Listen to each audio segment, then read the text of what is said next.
borracho no. Carmen sí, borracho no. Carmen sí, borracho no.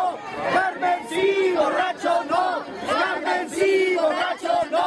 Carmen sí, borracho no. Carmen sí, borracho no. Carmen sí, borracho no. Decidí escribir, entre otras cosas, para dar respuesta a muchos comentarios que amablemente se han expresado en diferentes medios de comunicación, para dar respuesta a muchas personas que se han manifestado a través de las redes sociales, a través de manifestaciones, a las personas que están allá afuera que no cupieron, porque tenía que contar precisamente lo sucedido en el fin de semana pasado en Noticias MBS. Dicho lo cual, pues me permitiré dar lectura a este escrito para asumir una postura pública sobre mi despedida del noticiero matutino de Noticias MBS ocurrida este fin de semana. Sé que les va a parecer paradójico, pero lo van a entender al final. Ojalá que al final de la lectura pues no quedara alguna interrogante abierta, y si lo hubiera, pues de hablar. El tema de las preguntas es uno de los temas principales en esta presentación. Ojalá que cerrara la lectura y que quedara comprendido precisamente el sentido de este pronunciamiento.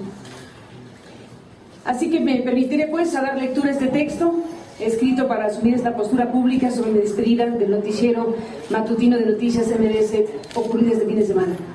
Asunto que ha generado múltiples muestras de solidaridad ha generado múltiples muestras de solidaridad que desde aquí agradezco. Este es un suceso que, si bien afecta a la vida profesional y laboral de un grupo de personas, entre las que me incluyo, tiene una trascendencia mayor a ese mero alcance limitado. Sobre lo que me quiero pronunciar es sobre el alcance mayor de este evento, que impacta de diversas maneras a la sociedad mexicana.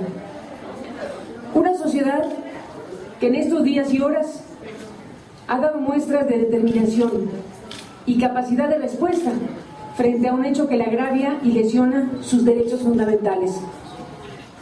La vigorosa, fuerte y decidida voz de miles de personas en las redes sociales, Twitter, Facebook, otras modalidades, y las manifestaciones en las calles son en sí mismas un gran acontecimiento. La gran noticia de que estamos vivos, de que los mexicanos, a pesar de la espiral de violencia, muerte y horror que nos acompaña todos los días, estamos aquí para reconocernos en el espejo y luchar por un México mejor. Agradezco todas estas expresiones y celebro aquí entusiasmada su existencia y el signo vital que las acompaña. Abrazo a quienes en todos los tonos y con los diferentes lenguajes se han manifestado en contra de lo que es a todas luces un hecho autoritario, desmedido e inaceptable. Un hecho así solo es imaginable en las dictaduras que nadie quiere para México. Castigar por opinar o por cuestionar a los gobernantes. El tema nos pega a todos. No solo nos afecta a nosotros como profesionales y a los ciudadanos a los que se les quita un espacio. Se afecta también a este medio de comunicación y al grupo empresarial que desarrolla diversas actividades productivas a favor del país. Este grupo está encabezado por una familia a quien estimo y valoro, fundada por uno de los hombres más queridos y respetados de la industria, como fue don Joaquín Vargas Gómez. Lamento sinceramente que sus nombres están siendo acribillados con insultos en las redes sociales por la decisión tomada. Tenemos que preguntarnos, ¿por qué sucedió esto? ¿Y cómo fueron las cosas?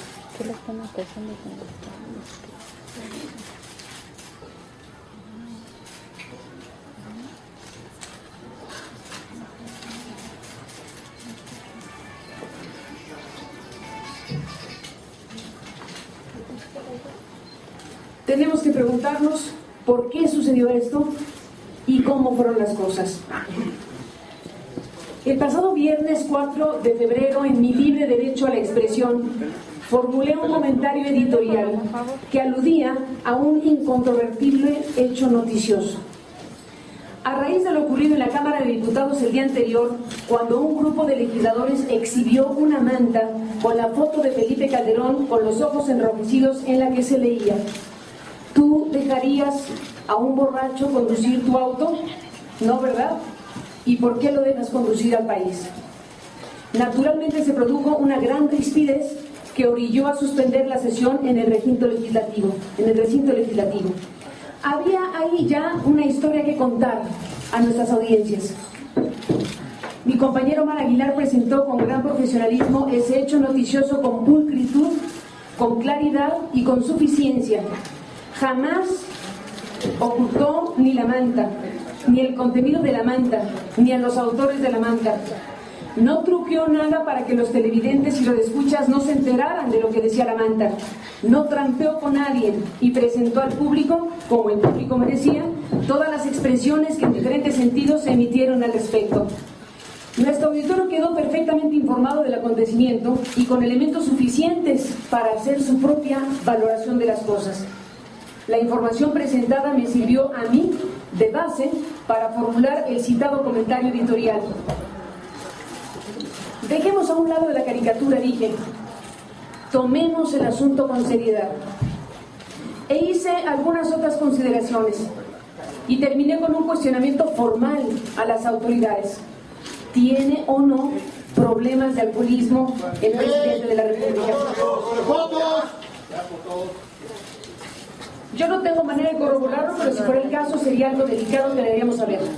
No hay nada de ofensivo en la interrogante, especialmente si se trata de algo que de existir afectaría por su naturaleza la toma de decisiones que impactan en todo momento a millones de personas en el país. El comentario editorial cerraba diciendo que el tema, y dada su exposición pública a través de la manta de los legisladores, merecía una respuesta seria, formal y oficial de la propia Presidencia de la República. La Presidencia no respondió a la periodista.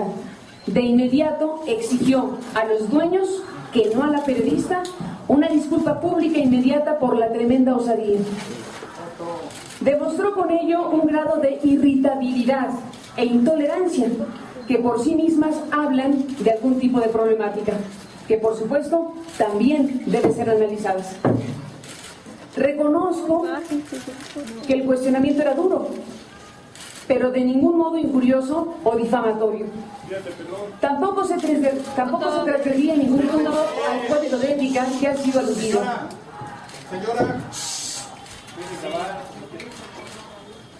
Era simple y llanamente la formulación de una pregunta válida, pregunta hecha por una periodista cuya intención quedaba perfectamente delimitada. El estado de salud y grado de equilibrio de un mandatario, por supuesto que es un asunto de claro interés público. La sociedad mexicana tiene derecho a saber con certeza, sin ofensas, sin caricaturizaciones, sobre las condiciones de salud de quien ha tomado y seguirá tomando todos los días decisiones gravísimas que impactan sobre el destino de una nación. Y vaya que se ha impactado el destino de la nación las decisiones tomadas desde Los Pinos en este sexenio. El motivo de mi despedida, se dijo, fue haberme negado a ofrecer una disculpa y haber transgredido el código de ética de la empresa, cosa que es falsa y se convirtió solo en una coartada. En este momento, no solo no rectifico, ni me disculpo porque no hay nada que disculpar, sino por el contrario, ratifico la pertinencia de que la Presidencia de la República se manifieste al respecto. Lamento sí personalmente que el presidente y su familia se hayan sentido ofendidos por el cuestionamiento. No hubo ni hay formulación de mi pregunta ninguna intención o ánimo de ofender. Lamento que ellos se hayan sentido ofendidos. Es claro que así ocurrió, pero aún así la pregunta sigue vigente. El ejercicio del poder hace que las figuras públicas sean sujetas a escrutinios e interrogantes a las que no estarían sujetas otras personas por razón precisamente de sus responsabilidades y del impacto de sus decisiones. En una democracia, esto forma parte del juego. ¿No tuvo Bill Clinton que hablar de semen depositado en el vestido azul de una muchacha ante una audiencia de millones de personas? ¿No acaso el estado de salud de Dilma Rousseff fue motivo de debate público antes de llegar a ser la presidenta que es? ¿Acaso no son las francachelas y excesos de Silvio Berlusconi materia de debate nacional? ¿Por qué en México los empresarios de los medios pueden ser sometidos a presiones indebidas para que silencien a los comunicadores? ¿Por qué la sociedad mexicana se tiene que conformar con una sola visión de las cosas?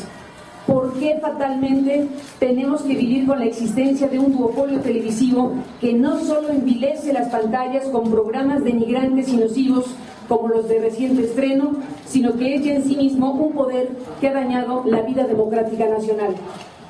¿Por qué México está entrampado en una espiral de degradación e infamia sin que hagamos nada al respecto? ¿Por qué, como dicen los firmantes de una de las cartas de protesta publicadas en estos días, seguimos dejándonos conducir de esta manera al país? ¿Qué clase de democracia es esta? Que por un comentario editorial, que irritó al gobernante, se le corta la cabeza a quien opinó. ¿Por qué desde el poder político pueden llevar las cosas al extremo, escalando el conflicto deliberadamente hasta lograr hacer las cosas imposibles, tanto al empresario como a la periodista, ocasionando la ruptura? La pregunta es, ¿cómo es que pudieron elevar desde Los Pinos el grado de exigencia, pidiendo casi la humillación por un hecho absolutamente sobredimensionado?